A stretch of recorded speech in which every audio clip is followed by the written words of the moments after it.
मेरा वेट इतना ज़्यादा था कि मैं फिजिकल में मैं रनिंग करती थी 98 केजी वेट लेके, तो मैं रोती थी खुद से कि मतलब कैसे करूँगी मैं। लेकिन सर कहते थे नहीं दिव्या, अगर तुमसे नहीं होगा तो किसी से नहीं होगा, तुम करोगी। और फिर मैं कहती थी नहीं सच में मैं करूँगी क्या, सच में मैं कर लूँगी। और वाकई में सच में मैं करके दिखाई। वहाँ पे भी किसी को मतलब किसी को विश्वास ही नहीं था कि मैं कर लूँगी, लेकिन मेरा आत्मा, मेरा हृदय, मेरा दिल हरदम कहता था दिव्या तू नहीं करेगी तो कोई नहीं करेगा, तू करेगी।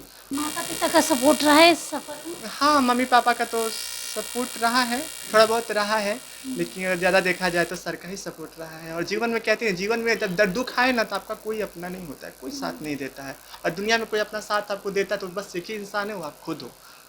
जिस तरीके से आप लोग दूसरों की खुशी में खुश होते हैं, अब आप लोगों की खुशी होने की बारी है, खुश होने की बारी है। नीतीश कुमार इतना कुछ कर रहे हैं, क्या सलाह आप देना चाहेंगी और क्या कहना चाहेंगी? मैं सबसे पहले तो अपने समाज को भी कहना चाहूँगी कि देखिए हम भी आप ही के समाज के एक अंग हैं, आप ही के आंगन के एक फूल हैं।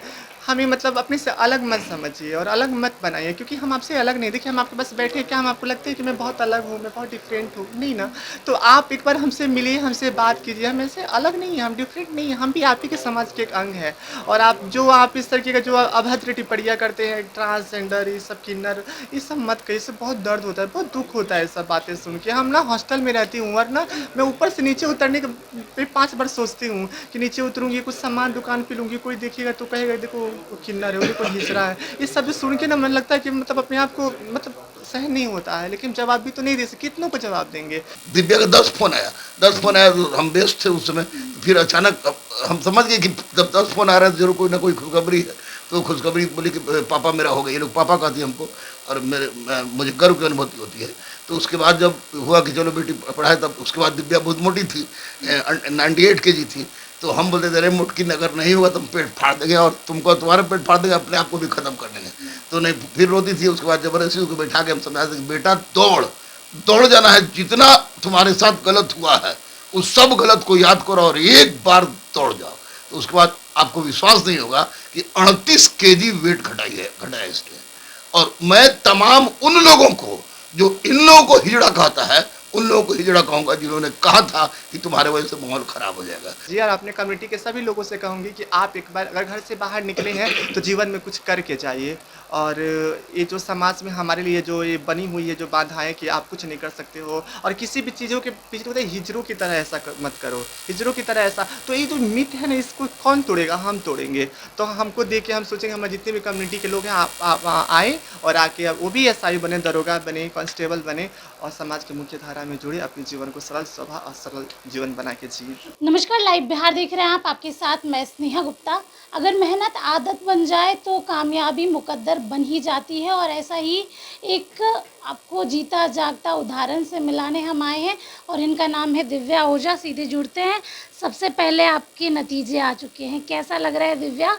और इतने मेहनत के बाद आपको ये मकाम मिला है। जी मैम, आज मुझे बहुत खुशी हो रहा है कि मुझे आज 21,391 बिहार कांस्टेबल में चयनित हुई हूँ। आज मैं बहुत खुश हूँ, और इस खुशी के अगर पीछे देखूँ तो मेरे सर का बहुत बड़ा हाथ है, जिन्होंने मुझे आज इस काबिल बनाया है। तो मैं बहुत खुश हूँ, आज बहुत खुश हूँ। अगर हम आपके समाज की बात करें, स्ट्रगल काफ़ी रहा है, एक तरीका है, शुरू से यही प्रचलन चलता आया है। आपने कैसे सोचा कि मुझे ये नहीं करना, मुझे सिपाही बनना है या मुझे देश के लिए कुछ करना है?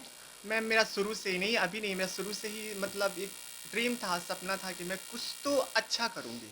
जो हमारा समाज, जो हमारा कम्युनिटी कहती है ना कि आप सिर्फ भिक्षावृत्ति कर सकते हो, या आप सिर्फ वही बधाई कर सकते हो, तालियां बजा सकते हो, मैं इस मिथ को तोड़ना चाहती थी कि नहीं, मैं वो नहीं कर सकती हूँ, मैं कुछ और कर सकती हूँ। क्योंकि ऐसा तो नहीं कि मैं विकलांग हूँ, जो विकलांग नहीं हूँ, हाथ पैर मेरे सब सही सलामत है, तो मैं क्यों क्यों भीख मांगूँ। हाँ, यही हो सकता है कि कुछ कंडीशन में मैं ज़्यादा नहीं खा सकती हूँ, ज़्यादा अच्छे नहीं कपड़े पहन सकती हूँ, लेकिन हाँ, जीवन तो जी सकती हूँ ना। तो ऐसा नहीं है कि जीवन को जीने के लिए हमें बहुत सारे पैसे, बहुत सारे ऐशो आराम की ज़रूरत है। जीवन को हम माध्यमिक जीवन भी जी सकते हैं। तो मैं उसी लाइफ से, उसी तरीके से मैं जी रही थी। और मतलब मेरा परिश्रम तो 5 साल से मतलब कटिंग के घर से निकली हूँ, और 2.5-3 साल से सर इसमें मैं लगी हुई हूँ। लेकिन आज वो लगता है कि पूरा जो सफलता है, वो सफलता आज मुझे मिल गया। और कहते हैं ना कि ज़िंदगी है, इसमें एक इंसान को जब बाहर आना होता है तो माँ के गर्भ से, उसको कठिन गर्भ से निकलना होता है, उसी तरीके से इस ज़िंदगी की सफलता को पाने के लिए एक जीवन के एक मुश्किलों की गर्दिशों से पल के निकलना होता है। तो उस चीज़ों से मैं आज निकली हूँ और मुझे बहुत खुशी हुई। दीदी, एक सवाल ये भी है, आपका संघर्ष काफ़ी ज़्यादा रहा है नॉर्मल बच्चों की कंपैरिजन में अगर हम बात करें। कितना सपोर्ट रहा है माता-पिता का, और आपको क्या लगता है अब जब आपको सब कुछ मिल चुका है, कितनी खुशी हो रही है और इसका श्रेय किसको देना चाहेंगे?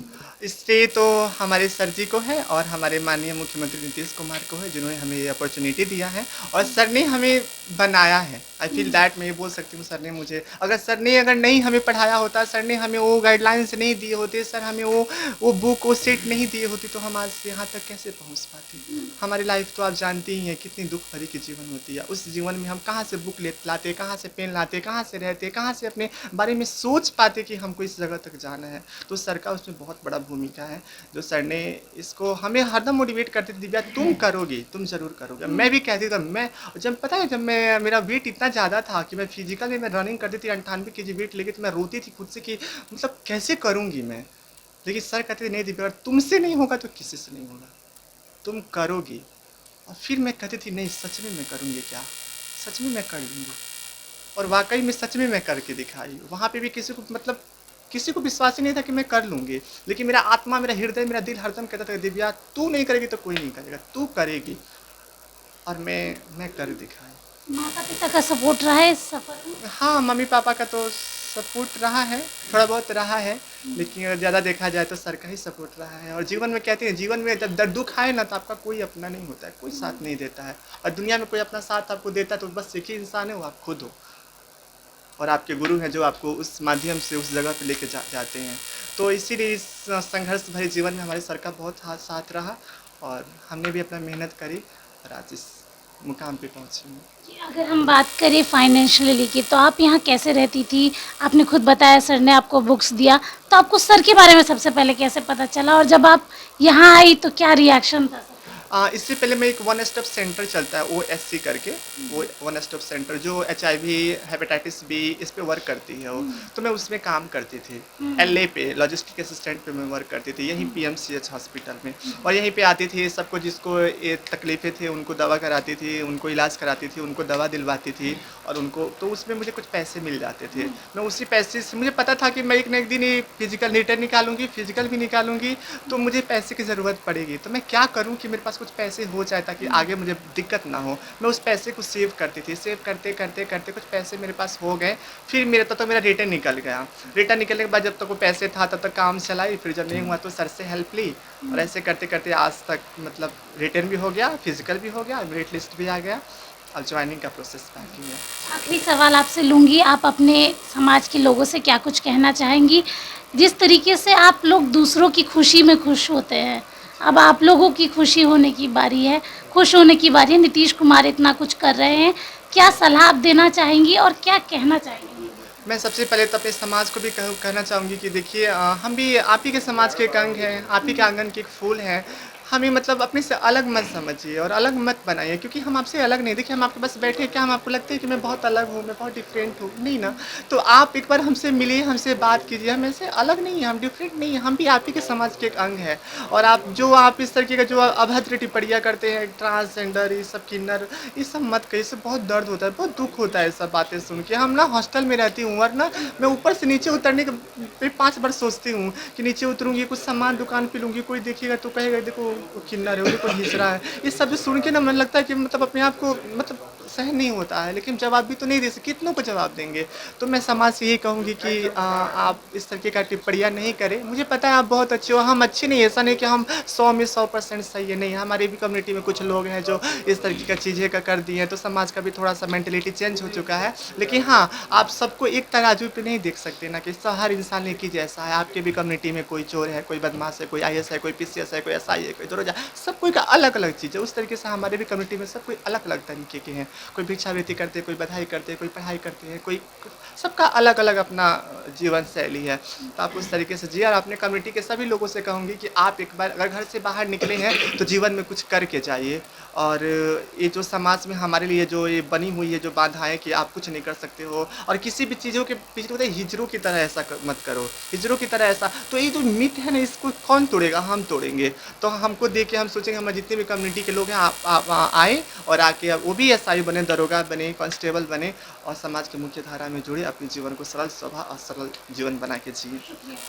सर, जब पहली बार आपके पास आई थी दिव्या तो आपने कैसे रिएक्ट किया था? क्योंकि आपकी अगर हम बात करें तो आप हमेशा ही ट्रांसजेंडर्स को मौका देते हैं और शायद ही आपका ही एक इंस्टीट्यूट है जो ट्रांसजेंडर को पढ़ाता भी है, एक सम्मान का दर्जा देता है। देखिए, पहली बार दिव्या और अनुप्रिया और एक दिल्ली से आयशा थी, अब वो लोग आया था, तो वो लोग आए थे, तो सबसे पहले तो ये लोग बुलाया वो, तो एक्चुअली में हम कंफ्यूज कर गए थे, हम पहचाने नहीं थे कि क्या है क्या नहीं, इसका हम मतलब ही हमको बच्चा से होता है।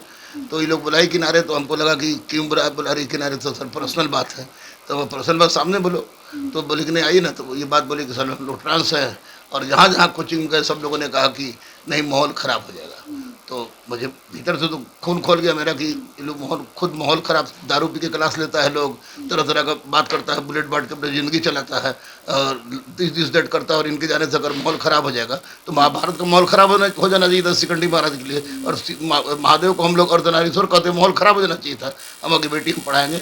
और उसके बाद पढ़ाना शुरू किया था, उसमें 60 ट्रांसजेंडर लोग पढ़ता था। तो उसमें दिव्या,